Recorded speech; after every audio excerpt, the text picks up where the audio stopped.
When my niece laughed about no small gifts, I tucked the invitation away, counted the lines between entitlement and foolishness, and promised myself something simple.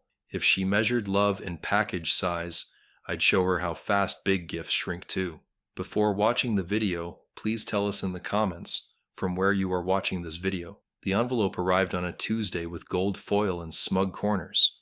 My sister Martha called before I finished reading the script on the flap. Formal black tie, she said, breathing like a runner finishing a sprint. And please, Franklin, no small gifts this time. I let the word sit because silence measures egos better than compliments. Define small, I said, keeping my voice even, steady, harmless, and plain. Cash under 500 looks tacky, she answered, sugar poured over gravel quickly. Emily and Dylan curated a luxury registry, not those cluttered discount lists. I looked at my garage, where tools hang straight like thoughts that work. Noted, I said, while my jaw learned a new, useful stillness quietly. The card inside repeated it, no small gifts, as if kindness comes in invoice sizes. That night, the family group chat blinked like a broken turn signal. Emily posted a story posing with champagne and designer bags grinning broadly. Dylan flexed near a stacked tower of inspo boxes and perfect tape. Cousins typed hearts and fire emojis, while I read the caption twice carefully. We want experiences and statement pieces, Emily wrote, bold as a billboard line. Keep the minis for birthdays, she added, smiling like a store greeter. I stared at my coffee, which never once judged a mug by price. Martha chimed in with a reminder about elegance and standards and tasteful optics. Standards are useful when they govern safety rails and wiring codes honestly. They wobble when they police love like doormen with clipboards and flashlights. I keep my temper like I keep my tools, oiled, labeled, and locked. At 58, retired contractors learn patience from concrete that cures slow. My niece used to help me hold tape measures across simple rooms. She learned plumb lines matter because crooked corners haunt for years. Somewhere between scholarships and influencer gloss, she forgot how straight feels. I didn't forget. I collect quiet and keep receipts for rainy weather. Uncle Frank, you coming? A nephew texted, hopeful about barbecue plans. I don't miss family, I wrote, because attendance is my oldest habit. I added a thumbs up and a smile and closed my phone. Then I opened my notebook, drew 3 boxes, and labeled them carefully. Respect, money, boundaries. 2 weeks later, the rehearsal dinner pressed manners into shiny napkins. The restaurant smelled like butter, wine, and someone else's boasting traveling loudly. Martha air-kissed me while scanning the room for better opportunities quickly. Sit near the back, she whispered. The photographer needs height balance tonight. Emily raised a glass and thanked everyone investing in our future generously tonight. She found my eyes and smiled, sweet as a blade, wrapped nicely. We're keeping it elevated, she said, and the table clapped on cue. Dylan added a joke about starter spouses needing starter houses with grown-up items. Laughter bounced off brick like marbles missing a cup by inches. I cut my steak into even bites and let the room talk. My piece stayed put because I'd already chosen rails over sparks. After dessert, Emily circulated with Brittany, the planner, and a tablet. Scan the registry QR, she said, tapping programs like a carnival barker. This one links to Deluxe tiers. The basic list is archived carefully. An aunt asked if envelopes were welcome, soft as comfort and tradition. Envelopes are messy, Emily said, and sometimes people misread decimal places, unfortunately. The planner laughed too loudly, then adjusted a stack of branded thank you cards. I asked about shipping addresses and returns, just to test breath honestly. Our concierge handles it, Emily answered, smoothing her veil for rehearsal photos seriously. We don't want little duplicates cluttering the apartment before the honeymoon. Understood, I said, and pocketed a small napkin like a receipt. I wrote 3 words on it later in my truck. Measure before cutting. Back home, I opened the invitation box and read every line slowly. The font shouted money. The message whispered hunger with perfume and mirrors. No small gifts. Echoed again like a coach yelling the wrong play. I placed the card beside an old photo of Emily sanding baseboards gently. She was 12, proud, and covered in sawdust like honest glitter. We built that room straight, square, and quiet, without hashtags and speeches. I poured decaf and stared at the boxes labeled respect, money, boundaries. Money never leads. It follows the job if the job's true. Respect starts where the smallest envelope still counts as love. Boundaries wait until someone invites themselves past the welcome mat rudely. I closed the notebook and slept fine, because plans prefer rested hands. The family group chat never sleeps. I woke to 63 unread messages buzzing across my kitchen counter like hornets behind glass. Most were pictures of crystal stemware, luggage sets, and gold-plated flatware tagged wedding goals. Emily had pinned a spreadsheet titled Gift Coordination. It ranked every item on her registry by retail price and color-coded the buyers. Green meant confirmed purchase, yellow meant pending, and gray meant small or sentimental. We want to avoid overlap, she wrote, and elevate the aesthetic. Martha replied with 3 clapping emojis and a note about how proud Dad would be of our standards. I scrolled until the scrolling felt like exercise. Not one message mentioned gratitude. Cousin Nate asked what counted as small. Dylan answered with a laughing emoji and the words, "If it fits in your pocket, leave it there." The chat exploded in laughter reactions. I typed a single line, "Some of the best gifts fit in envelopes," then deleted it before hitting send. You don't argue in group threads, you observe. Observers stay useful when storms move from talk to paperwork. A niece I barely remembered posted a link to a crowdfunding page for honeymoon upgrades. The goal amount equaled a decent used truck. I bookmarked the page quietly and set the phone down. Coffee cooled slower than their manners.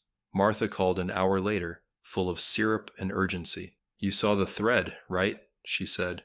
"We're going full modern this time. Digital registry, cash equivalents, high-end collaborations. I said I'd bring myself and a clean shirt. Just make sure it's not one of those lumberjack ones," she added. "The photographers prefer neutral tones." "I'll coordinate with humility," I said. She missed the sarcasm entirely. After the call, I wrote another note in my book.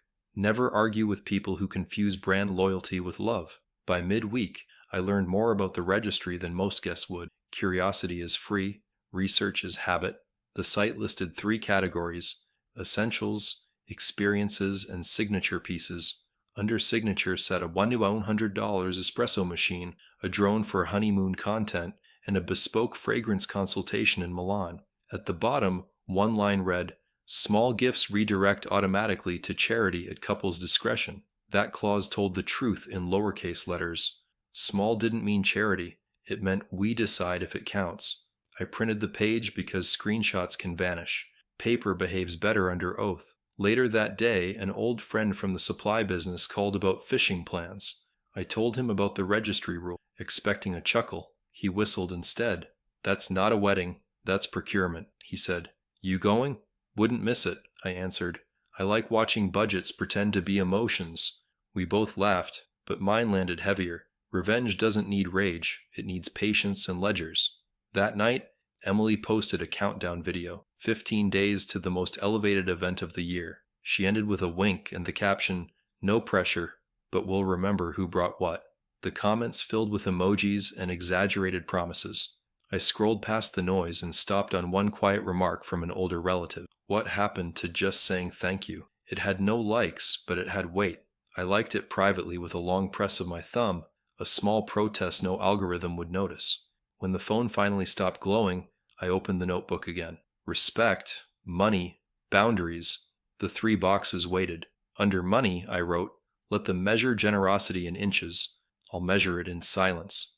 Under boundaries, I wrote, "Teach, don't scold. Numbers will do the talking." Then I closed the book, stacked it under a file marked trust amendments, and went to bed.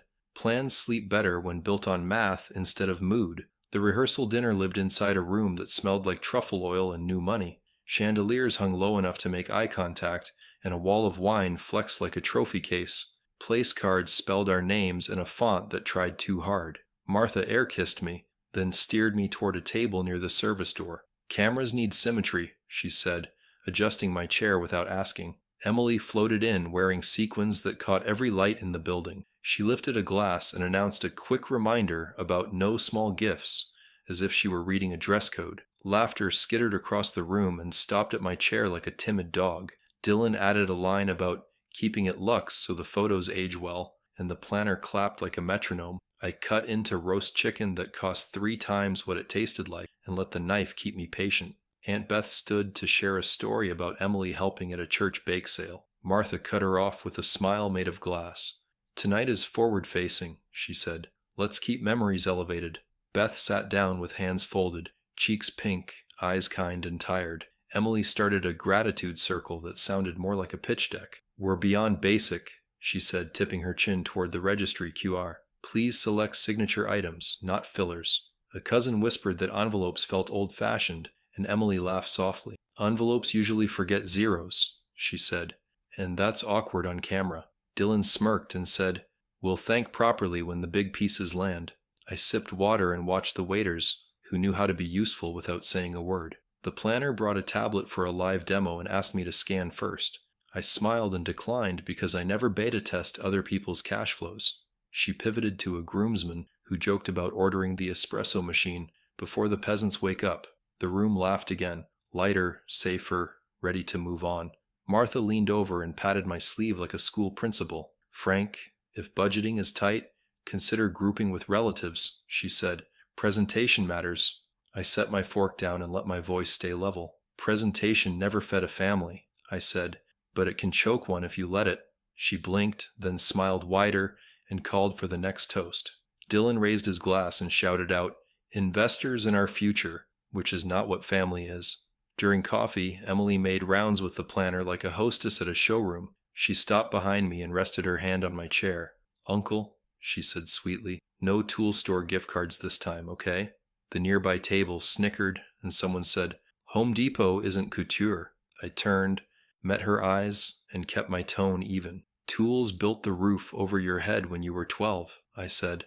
"They're couture when it rains." Dylan chuckled and called me old school, then flexed his watch under the light. "We're curating a lifestyle," he said.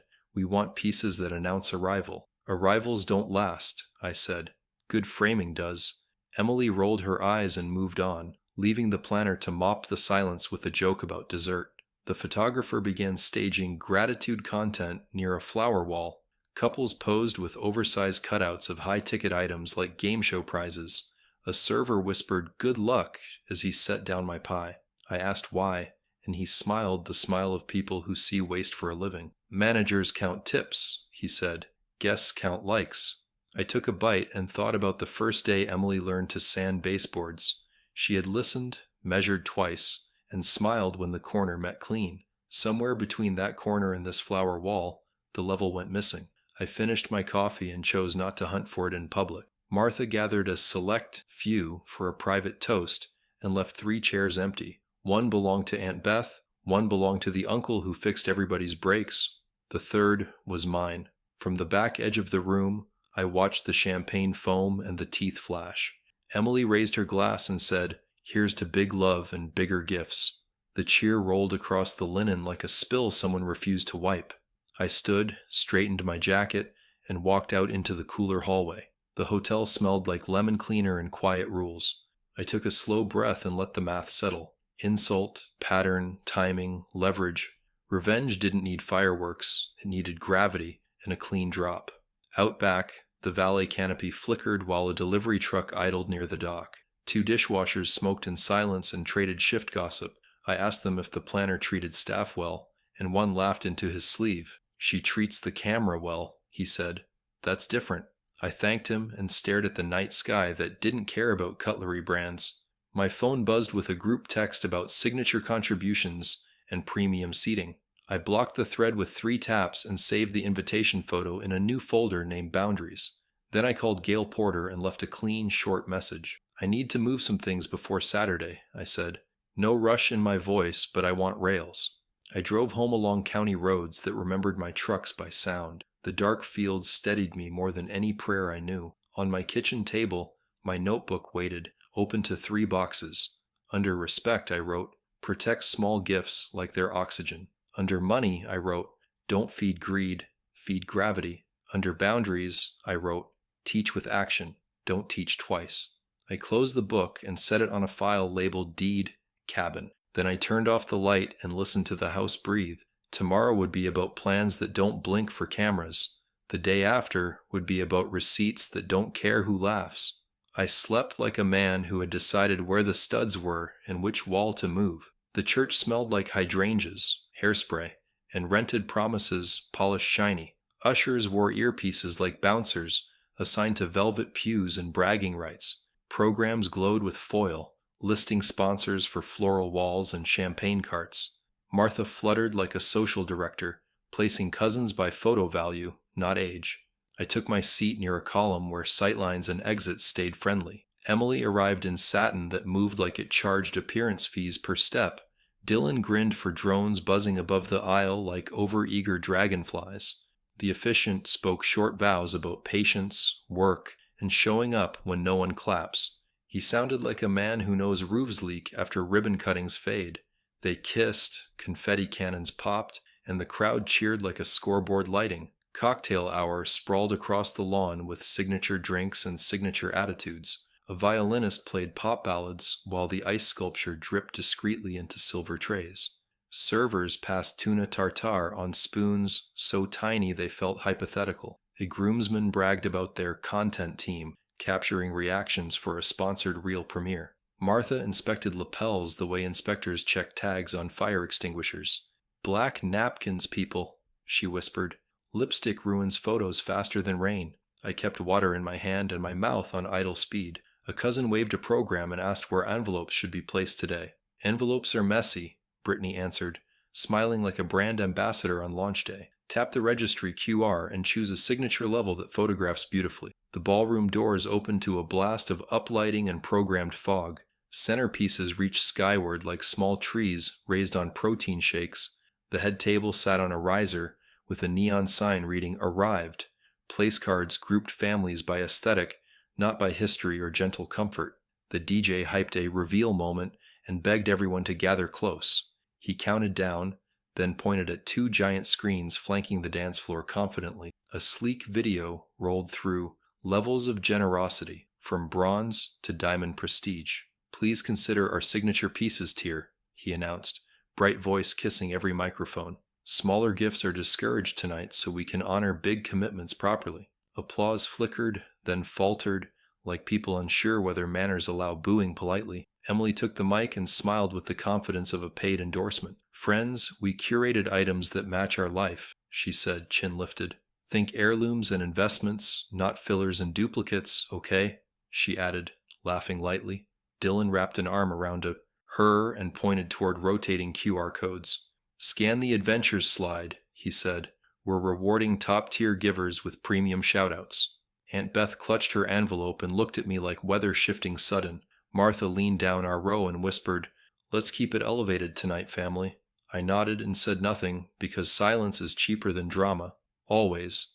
The manager adjusted the gift box sign like a man fixing policy gently. The bartender watched the screens in the mirror and chose to polish slower. They started the grand gift parade, which should never be a thing, ever. The planner announced purchases as confirmations pinged, complete with retail prices like trophies. A bridesmaid squealed over the espresso machine while cameras circled the riser breathless. A groomsman cheered at the drone package and took a bow for applause. Dylan held the mic and riffed, "No pressure, just impact, folks." Emily added, "We'll send special thanks to those choosing diamond prestige tonight." A hush moved through elders who remember weddings built on potato salad gratitude. Aunt Beth folded her envelope and slid it into her purse wordlessly. The DJ spun a chorus to drown the awkward with confetti-grade volume. I finished my water because sober eyes store details better than memory foam. Dinner arrived under silver cloches that promised more than the plates delivered. The couple circled tables for staged candids, touching shoulders, collecting planned squeals. Martha whispered reminders about posture like she'd been hired by a brochure. Brittany hovered near the tablets and pivoted screens toward phones like sales theater. "Tap the signature button," she told an uncle. "The smaller tiers are archived." He stared, then nodded with the look of a man misplacing his dignity. A teen cousin asked where thank you notes were kept for handwriting later. "We're going digital," Brittany said. "Efficiency is elegance." The kid frowned and said, "Grandma keeps stamps in her Bible." Elegance shifted sideways. The table picked up forks and chewed without eye contact. Toast began with Dylan's best man celebrating investors who believe in our build. Emily's maid of honor praised vision, elevation, and lifestyle alignment for the long run. the words stacked like sponsored copy standing on stilts over shallow water. The officiant tried to anchor with a short talk about humility and gratitude. He mentioned casseroles carried in rain and the holiness of small envelopes. The line landed like a beam, finding studs after a noisy remodel. Emily reclaimed the mic and laughed the moment away with a practiced sparkle. "We love casseroles emotionally," she said, "but our apartment loves statement pieces."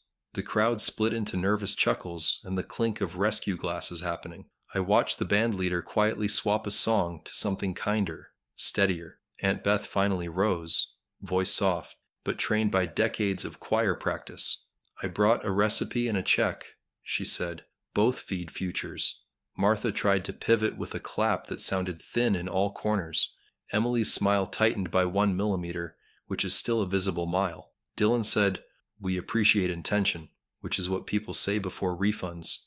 Cameras kept flashing, trying to turn momentum into proof of love. The manager positioned a second attendant at the gift table like reinforcement. The bartender topped waters as if hydrating dignity might help it live. I leaned toward Beth and said, "Your envelope is perfect, always." She nodded, then smiled like someone remembering her own wedding cake warmly. The cake arrived towering, rolled like a moon mission with floral boosters. "Each tier symbolizes our next level goals," Emily announced, lifting a gold knife. "Home, brand, legacy," Dylan added, and the room clapped like consultants again. I watched the servers coordinate slices the way crews frame trusses straight. You can love spectacle and still feed people in an orderly fashion. That's honest work. It survives when the uplighting fades and invoices arrive. Emily fed Dylan a bite, then dabbed his lip with flourish and laughter. A photographer whispered, "Again, bigger bite," as if hunger was measurable performance. I counted slow, let the scene settle, and held my line quiet. Revenge isn't flashing. Revenge is gravity waiting under polished marble. During the last dance, Brittany pushed one final signature tier reminder politely. The screens flashed names with amounts like a telethon wearing rented tuxes. A few guests clapped, more stared at their plates like weather forecasts. The DJ lowered volume, and the neon "Arrived" flickered a little tired. The planner posed Emily with the espresso box, clasping Dylan like a catalog page. Aunt Beth hugged me and whispered, "Is this what weddings are now?" "Not the ones that last," I said, and she breathed steadier again. I helped the hotel attendant move the gift box closer to visible eyes. He nodded thanks, like teamwork that doesn't trend is his favorite genre. The night ended with sparklers choreographed to a drone the couple adored loudly. Under the portico, valet lights hummed and phones searched for better reception. Martha kissed cheeks and repeated "elevated" until the words sounded like drywall. Dylan high-fived the best man and asked about tomorrow's unboxing content plan. Emily thanked our diamond angels and promised tagged posts by noon Monday. I shook the manager's hand and complimented his staff for quiet professionalism. He sighed and said, "We prefer gratitude measured in names, not decimals." I told him that good bolts don't brag, they just never fail loudly. He smiled, promised a clean count, and walked the ledger back inside carefully. I headed to my truck with pockets as light as my conscience. Tomorrow wouldn't shout. Tomorrow would measure, and then things would move. Sunday morning began with black coffee, a legal pad, and the invitation. I opened the registry on my laptop and let the landing page breathe. The signature pieces banner pulsed like a casino sign after midnight. I clicked the espresso machine and watched the URL parameters bloom suspiciously. A second window opened silently and recorded a referral tag labeled Brand Partnership. The receipt preview showed a payee name that wasn't the platform. It listed Rhodes Influence LLC in small letters that hated daylight. I took screenshots with timestamps and saved them in a folder named Clean Proof. A sidebar link promised cash equivalents, disguised as experience credits with cheerful balloons. Another click revealed a processor notice that never showed couples' names anywhere. I scanned the bottom clause about small gifts, redirecting at couples' discretion. The sentence wore charity like a borrowed jacket on a warm afternoon. I clicked the charity link and met a blank page wearing stock text. A second tap rerouted to a tip jar connected to Dylan's brand page. The brand page sold coaching sessions titled "Elevate Your Arrival," predictably expensive. I printed that page because paper remembers when websites learn stage fright. The main registry hosting company looked legitimate with normal disclosures visibly posted. The weirdness lived in add-on links wearing matching fonts convincingly. That meant someone nested extra pathways under the pretty signature cover. The pretty cover pretended to be manners while the pipes counted margins. I checked the QR on the program I kept in my glove box. One code led to the standard list that normal people would trust quickly. A second code dropped onto a concierge microsite with Dylan's logo. The logo sat tiny, like a mouse under a couch pretending safety. Checkout there offered processing protection for a fee that felt invented. The confirmation terms hid a clause about influencer fulfillment with no address. I took more screenshots and wrote 3 lines on the pad plainly. 1. Mirrored links with different merchants behind similar skins. 2. Referral skims labeling gifts as credits to a company. 3. Charity detour that never touches a charity account publicly. Evidence prefers lists that a judge could read without a sprint. I called the registry platform's support line and asked a simple question. Should receipts show a company instead of the couple's names? I asked. The representative answered quickly, as if hearing this one before lately. No, sir. Receipts list the couple or the platform, not affiliates, she said. I described 2 pages with matching design and different merchant names. She asked for the order numbers or screenshots to escalate a review. I promised to email images with timestamps by noon Central Time. Before hanging up, I asked about the charity redirect clause quietly. We don't operate charity redirects, she said. Couples sometimes link third parties. Third parties were doing first-party damage while wearing borrowed fonts. I texted an old vendor friend who now consults for payment gateways. If a gift routes through an LLC, what flags appear? I asked. He replied during my second cup like a man who sees patterns daily. Descriptor mismatch, donor complaints, and velocity spikes near events, he wrote. Gateways freeze funds fast if mislabeled or deceptive. I sent 2 redacted screenshots. He sent 1 sentence that mattered. Your niece is riding an affiliate wrapper, he said. Not illegal alone. Disclosure decides. Disclosure had been replaced by sparkle and a clause about elevated experiences. I thanked him and copied his sentence into my folder as context. Jargon becomes English when you print it next to receipts and dates. By noon, I drove to my office where the copier still believes paper. I printed the pages twice, stapled them square, and logged each set. The stack looked like a quiet hammer rather than a viral moment. I opened a spreadsheet titled Registry, Flow Audit, and built 4 columns quickly. Link, merchant descriptor, disclosure text, and final payee received each line. Rows filled with short notes like a mechanic labeling parts. The concierge site used a different processor with higher fees than normal. The refund policy there offered store credit to Dylan's brand store. That meant donors couldn't unwind mistakes without feeding the same machine. I marked the cell red and wrote non-conforming in a box nearby. Martha called and asked if I'd picked a signature piece yet. I kept my voice calm and gave her the answer she expected. I'm considering options and verifying delivery details, I said plainly. She launched into a speech about elegance, optics, and gratitude's correct volume. The big gifts set a tone, she said, and small ones dilute it. Small ones build houses, I said, but I'll respect the posted rules. She brightened and reminded me of no envelopes posing as gestures. I thanked her for the update and ended before my patience charged interest. After the call, I wrote a new line under boundaries in pencil. If they price love by inches, change the tape measure politely. I visited the bank where my accounts nap like old dogs under tables. My branch manager, Sheila, greeted me like an unexciting, dependable Tuesday. I need a quick consult about fake registries and merchant descriptors, I said. She printed a sheet explaining chargeback rights in clear nurse-level English. Cardholders can dispute mislabeling and non-delivery without shame, she said. Banks protect donors when receipts hide truth. I asked about freezing funds pending investigation at the processor level. Processors act faster than banks when descriptors mislead, she said. Send them proof. I nodded, copied the page, and thanked her for straight rails. Rails make choices faster when rooms get noisy and photos get bright. Back home, I drafted an email to the registry platform with attachments. The subject line read, Potential Mirrored Registry and Descriptor Mismatch, Rhodes Event. I described the 2 QR codes, the concierge page, and the influencer fulfillment. I attached the screenshots, the charity detour, and the checkout comparison grid. The tone remained calm, factual, and free of decorative opinions. I CC'd my attorney friend Gail because grown-ups copy adults on delicate things. Gail replied with 3 sentences that felt like a level finding studs. "Well documented," she wrote. "Do not contact the couple. Preserve logs. I'll prepare options." Options sounded better than speeches and safer than group chat heroics.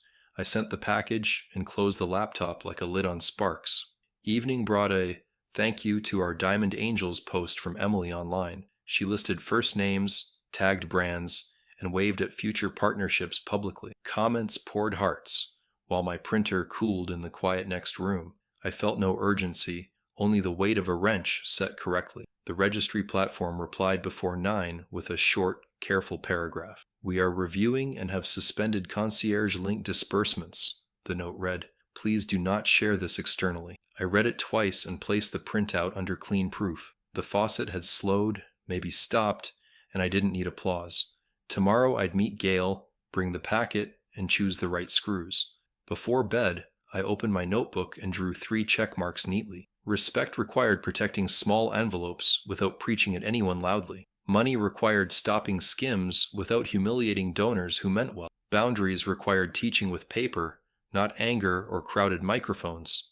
I set the notebook beside a file labeled "Cabin Transfer Draft." Heirlooms become lessons when placed in the right hands carefully. The wedding had asked for big gifts with a bullhorn and neon. My answer would remove big gifts with calm tools and clean wrists. Sleep arrived honest and quick, the kind that follows measured work. Morning would taste like coffee, signatures, and a plan that didn't wobble. Gail Porter's office sat above a hardware store, which always made sense to me. Law and lumber both depend on straight lines and accurate cuts. She met me at the door with coffee and a grin. "You sound calm," she said. "That's a good start."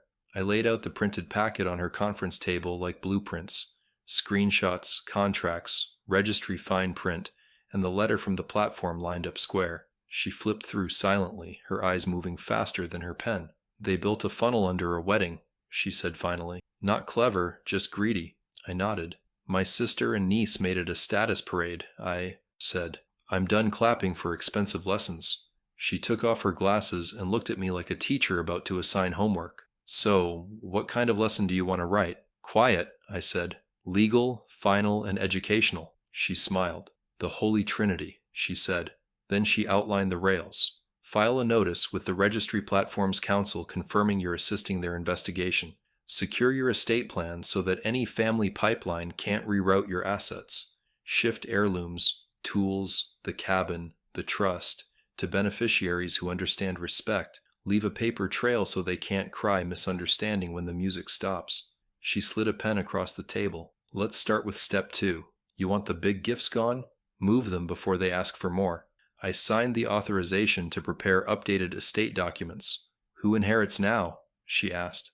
"The people who bring casseroles in the rain," I said. She wrote Aunt Beth, Church Charity Fund, trade school scholarship on her pad. "Noted," she said. She opened a blank folder, labeled it Dwyer Rhodes Matter, and stacked my prints inside. "This stays between rails," she said. "No speeches, no social fireworks." I nodded. "I prefer gravity." After lunch, we visited the bank where my family name still opened back rooms politely. Gail explained the transfer of my cabin title and the trust adjustment. "We're adding an exclusion clause," she said. "No disbursement to beneficiaries who publicly monetize family events." The clerk smiled as if hearing a fresh sermon. "That's specific," he said. "It's recent," she replied. We notarized signatures, stamped pages, and moved 3 accounts under new beneficiaries. "Your niece will still get a wedding card," Gail said, sealing envelopes. "But inside, you'll put a donation certificate to the local trade school in her name." I grinned. "That's still a big gift," I said. "Just not the shape she expects."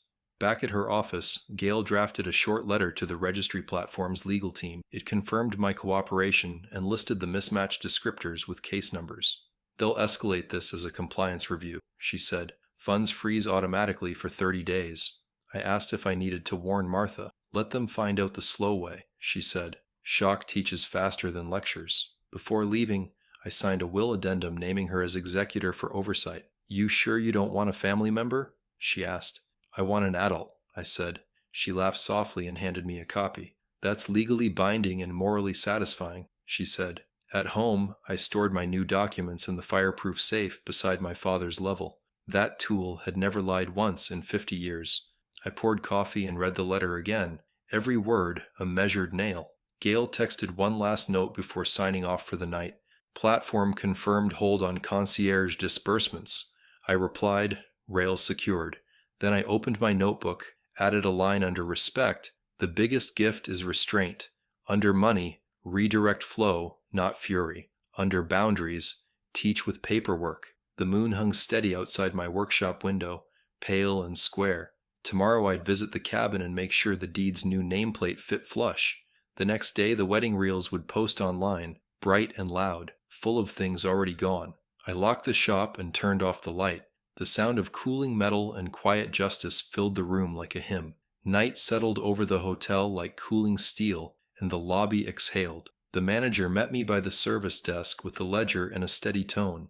Couriers start at 6 a.m., he said. Signature items arrive before brunch. I nodded and kept my words simple so the rails stayed clear. Hold anything labeled concierge or Rhodes Influence, I said. Route questions to counsel. He called the doc, repeated the sentence, and wrote the time next to it. The bartender appeared with a tray and the same measured calm from yesterday. Couple asked me to store big boxes in the back, he said softly. Policy says no. I wanted a second adult to hear me say it. I thanked him, then asked to log a note that protected his choice. He smiled like a man who sleeps well when rules have spines. Outside, by the loading bay, a courier rolled up with a branded crate. The sticker read, Signature Pieces, Concierge Fulfillment in a font I already disliked. The dockman checked his list, shook his head, and pointed to the policy sheet. Recipient must sign in person, he said. No concierge acceptance tonight. The driver groaned, then called his dispatch and asked for a hold. Return to hub, he said, writing the code that stops fees and friction. I stepped back to keep my hands clean and my view honest.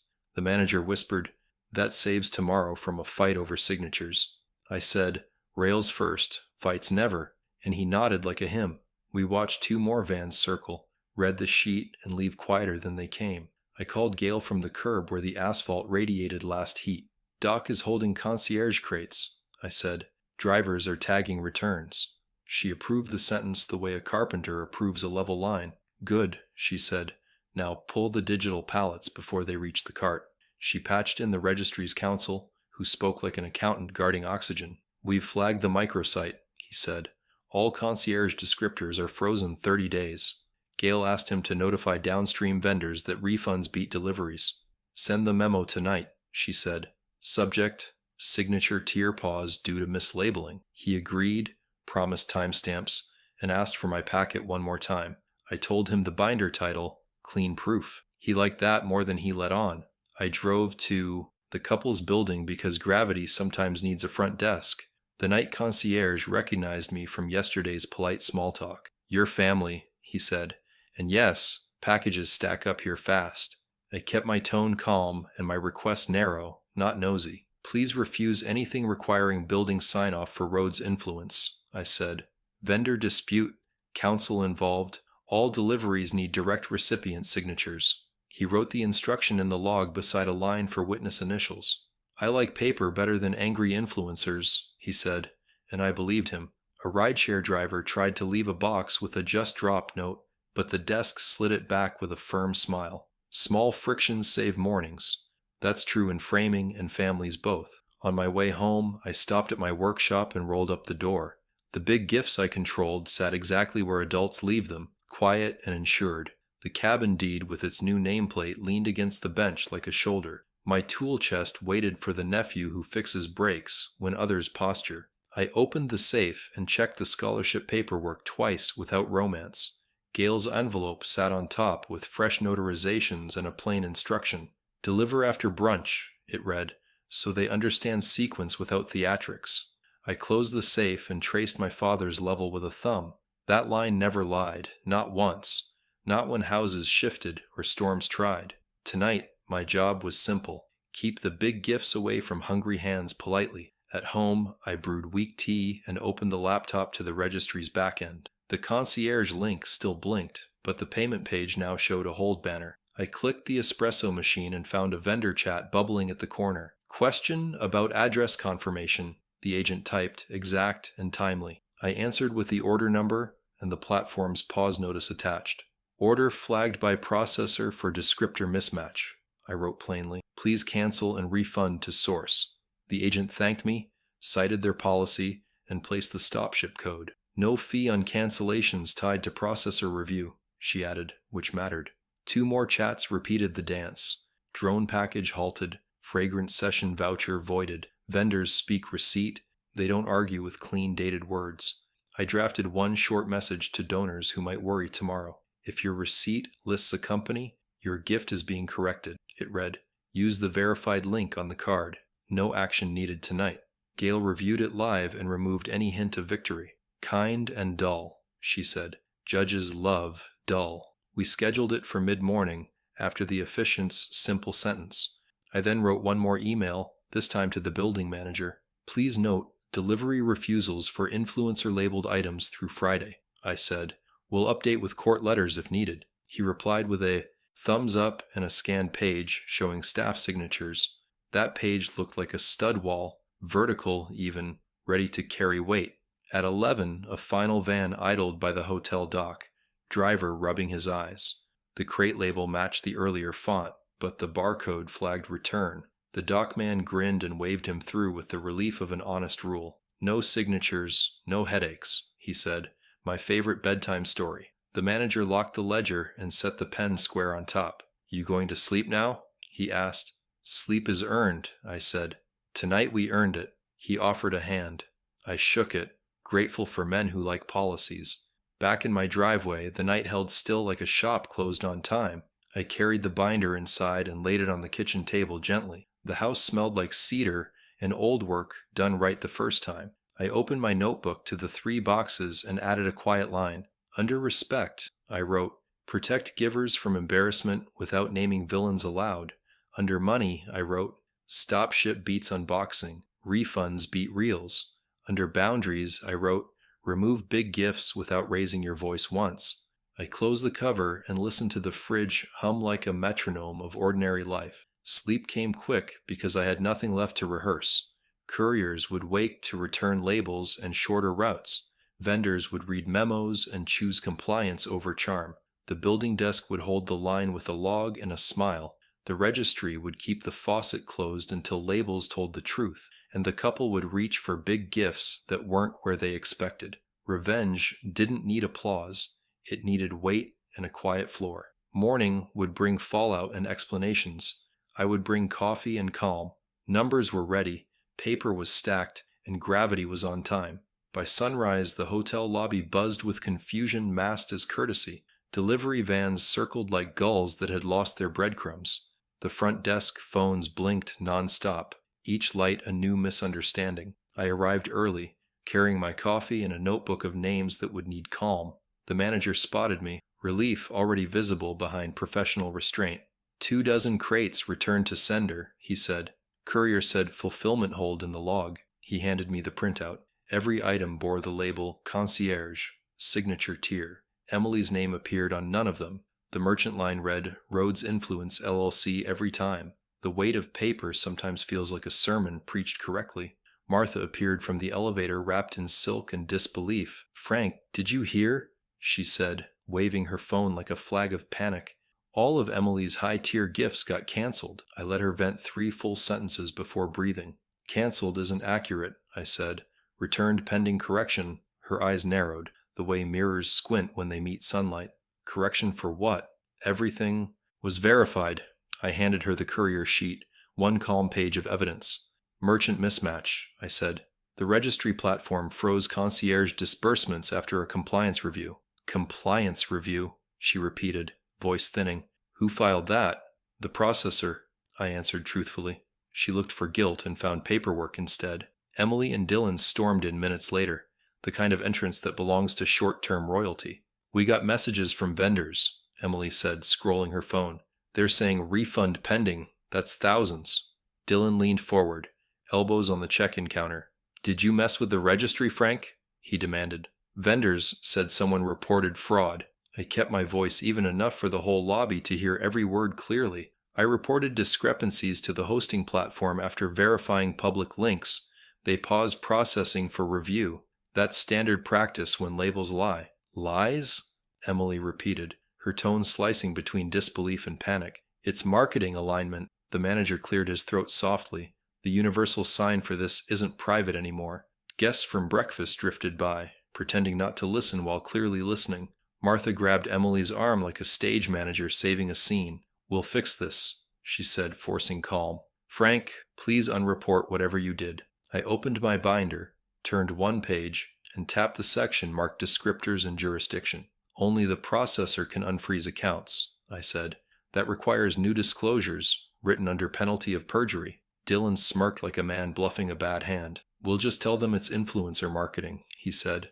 Gail's voice came from behind me before I had to answer. Then they'll ask why gifts labeled as donations went to a for-profit LLC, she said, stepping forward in her gray suit.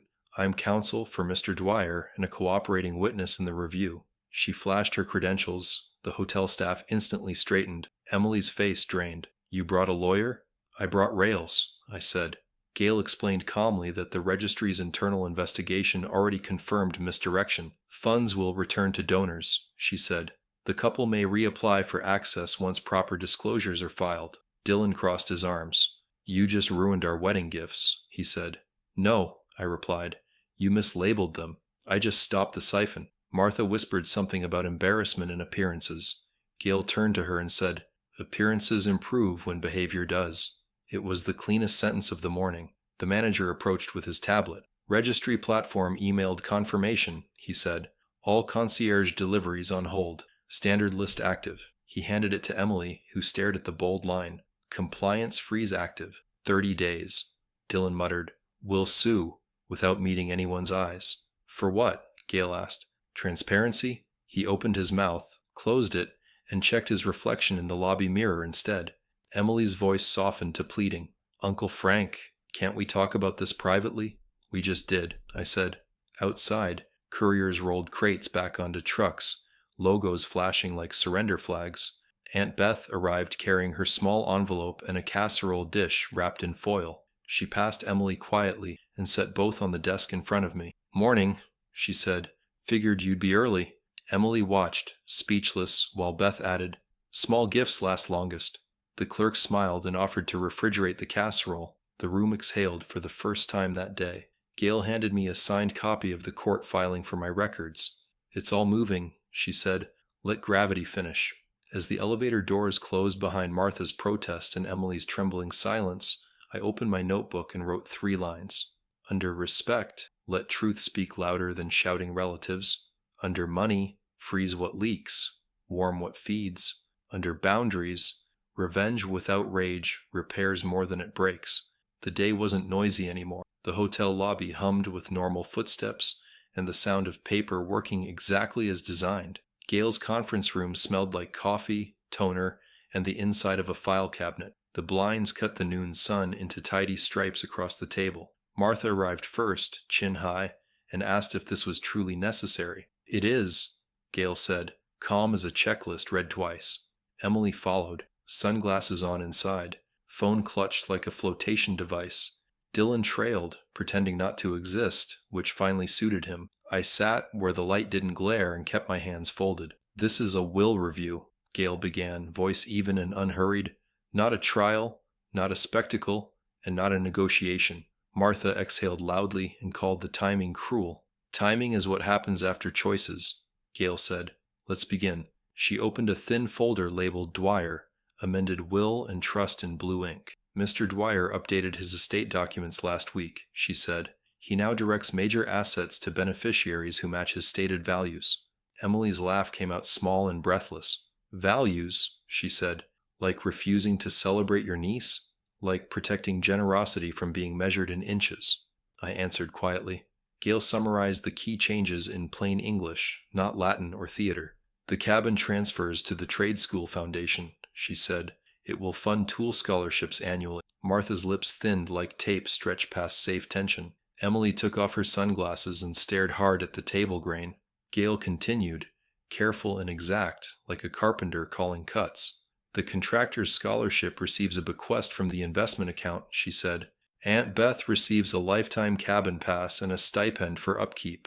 Emily's voice cracked on the edges of politeness. What about me? She asked. I've always been your favorite. You were my apprentice at 12, I said, keeping the memory gentle. Favorites are children who hold the other end of the tape. She shook her head, then pressed. So I get nothing? Gail raised a hand slightly to steady the room. You receive a modest gift, she said. It's a donation made in your name to the foundation. Dylan scoffed and muttered that donations don't buy furniture. They build futures, I said. Furniture ages faster than work. Martha shifted to offense the way some people shift to taller heels. This is punishment, she said. You're embarrassed because we outgrew small-town rules. Gail flipped to the clause Emily needed to hear slowly. There is also a trust exclusion, she said. No distributions to beneficiaries who publicly monetize family events. She paused and translated in one sentence even Martha could not dodge. If you turn weddings into revenue funnels, you don't get trust money. Dylan barked a laugh that failed to become anything useful. Martha said the standard lines about misunderstanding and modern practices loudly. Gail stayed steady. Disclosure matters, she said. So do names on receipts. The room held its breath like a shop after the power cuts cleanly. Gail walked through the legal steps without decorating them with drama. A will controls property after death, she said. A trust manages it alive. She added quick definitions because adults deserve clarity more than mystique. Executor means organizer, she said. Trustee means trusted manager. Martha asked if a judge would reverse this vindictive paperwork quickly. Judges respect thought-out plans, Gail said, especially when they're simple and documented. Dylan asked if a challenge would tie things up for years. You could try, she said, but the assets are already transferred. She pointed at stamped deeds and dated receipts in the folder. Paper carries more weight than wishes when dates sit in the corner. Emily turned to me, eyes bright with anger fighting old affection. You taught me to sand corners, she said. You taught me to measure twice. And I'm teaching you one more step, I said, voice level. Measure gratitude before you invoice it. She swallowed, then whispered the line people use when footholds vanish. We were building a brand, she said. We wanted a beautiful start. Starts happen in kitchens, I said, with casserole steam and handwritten notes. Martha tried a different door and found it locked by scents. What about family legacy? She asked. Heirlooms tell stories.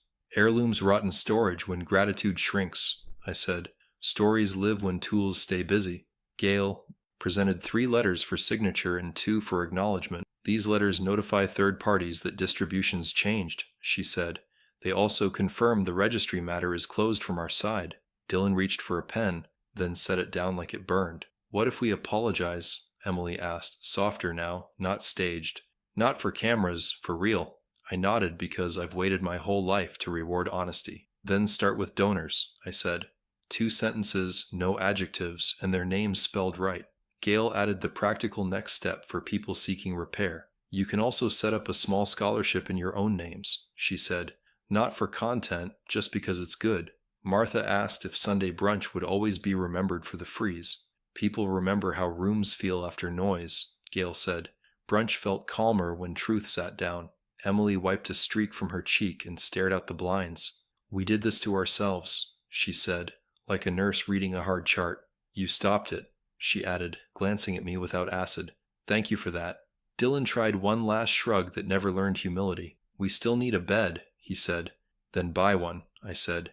Beds sleep better when they're earned. The line landed and finally stayed, like a level finding studs. Gail closed the folder and slid copies to each side evenly. We're done, she said. No more speeches, no more negotiations. She stood, which means the meeting truly ended. Martha gathered her purse like a small shield and walked to the door. Emily lingered, then touched the folder with one finger lightly. Can I still bring a casserole? She asked, almost smiling through the bruise. Any day, I said. Small casseroles are the best kind. She nodded, put on the sunglasses, and left quietly with Dylan. The room exhaled like a workshop at dusk when the saw finally stops. Gail poured 2 coffees and sat back down across from me. You left them dignity, she said. People remember that when anger fades. I took the cup and watched dust float through the window stripes. I wanted a lesson, not rubble, I said. Rubble cuts bare feet. She smiled and called this the grown-up version of revenge. Calm corrections with receipts, she said. No pyrotechnics, only wait. We finished the cups and listened to the office settle into late afternoon. Paper had spoken, rails held. The building didn't creak. It felt like finally closing a door that had swung in drafts for years. We returned to the hotel for photos the following Saturday, quieter by miles. The planner was gone, replaced by a house coordinator who liked clipboards and fairness. The neon "Arrived" sign had been boxed. The wall looked like a wall again. The photographer asked for one honest family shot, not brand, not brochure. Aunt Beth held her recipe card like a medal, smiling small and true. Lorraine from church had brought flowers from her yard, humble and perfect. Martha stood stiff, then settled when the coordinator lowered the volume on expectations. Emily stepped beside me without the sunglasses and breathed like a person again. "One photo, Uncle," she said, not performing, not auditioning for sponsorships, one that lasts longer than the uplighting. We lined up by height because that never offends anyone over long. The photographer counted and asked us to think of something that kept. I thought of baseboards, level lines, casseroles carried beneath leaky umbrellas faithfully. Emily whispered, "I remember the cabin porch, sanding until the boards felt soft." I said, "You learn to follow the grain before pushing your weight." She nodded and lifted her chin, not proud, just steady like a beam. The shutter clicked 3 times, and the room seemed to find temperature. Behind us, staff refilled coffee with the joy of predictable work. Dylan hovered near the doorway, smaller now, finally subtracting himself from center. He met my eyes and didn't speak. Sometimes silence is the first apology. The coordinator invited us to a small lounge where cake waited on plates. No drones, no screens, no tiers named like sales goals this time. We ate a slice that tasted like sugar instead of ambition and theater. Emily turned her fork slowly, then spoke to the table, not the internet. "We're starting over with boring budgets and simple gifts," she said. "We'll write our thank you notes by hand this week." Martha inhaled to interrupt, and then let the breath change its route.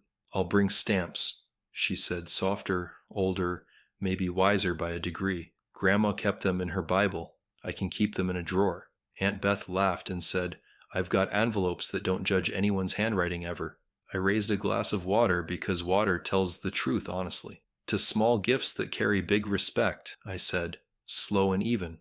"To beds bought with earned money and breakfasts made on honest toasters." People chuckled, not at anyone, but at the shape of relief arriving. Emily tapped her glass once and met the room like a nurse meeting rounds. "To rails," she said, borrowing a word that had rescued us this month. "To the people who built them when we tried to decorate the track." The coordinator clapped exactly twice and then slipped away to let the moment breathe. Dylan cleared his throat and finally risked a sentence that didn't sell anything. "Thank you for stopping us," he said. We were chasing a picture that kept moving.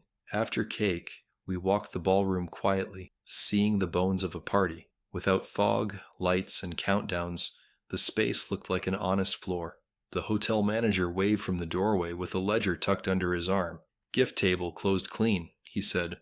"No holes, no headaches, just names." He handed Emily a simple list printed in clear type and straight lines. "These are the donors who asked for nothing but your happiness," he said. Emily ran her finger down the column and smiled with wet eyes. "We'll call them tonight," she said. "We'll thank them before we post anything." Martha nodded, then reached for a trash bag and started collecting ribbons. That small work felt like repentance without speeches, which I always prefer. On the patio, the photographer asked for one last shot in afternoon light. "No posing," she said. "Stand how families stand after storms pass."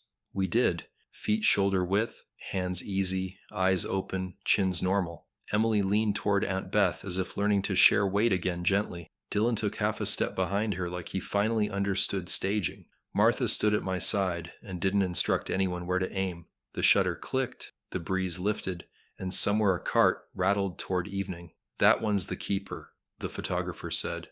"It looks like people, not a product." We thanked her, simple and direct, and headed toward the parking lot slowly. At home, I set the framed print beside my father's level on the mantel. Rails and faces, both honest, both earned, both aligned with the grain. Gail dropped by with a copy of the final court note, boring and perfect. "Compliance matter closed," it read, with dates that sang better than confetti. We drank coffee on the porch and counted the number of quiets between sounds. You wanted a lesson, not rubble, she said again, pleased by the absence of slogans. We built a bridge, I said. They can walk across without stepping on anyone. She smiled, signed one last receipt, and left the porch to its evening. I wrote the last lines in my notebook as dusk settled into the workshop. Under respect, I added, say thank you first. Price tags come last or never. Under money, I wrote, if labels lie, shut the valve and fix the pipe. Under boundaries, I wrote, keep dignity on the table, even for the people who dropped it. I closed the cover and put the book under the file marked finished work. The house hummed like good bearings, steady, modest, and exactly enough. Emily texted a photo of her first handwritten note, ink slightly smudged. I'm rusty, she wrote. Smudge means learning, I replied. Stamps by morning, casseroles forever. That night, I stood at the sink and washed 2 plates slowly. The window showed a yard that didn't care about signature tears or reels. Families don't need tears. They need tables, chairs, and the habit of returning. I dried the plates, checked the door, and let the porch light burn warm. Some big gifts are heavy. The best ones are usually small and repeatable. I thought about sanding baseboards, folding napkins, and sealing envelopes with real names. None of that trends. All of it lasts, which is the point of love. Tomorrow we'll mail notes, fix a hinge, and start breakfast without hashtags. That feels like revenge, but it's really peace finally finding its rightful chair. If you found this story meaningful, don't forget to like the video and tell me what you think in the comments. And of course, subscribe for more stories like this one.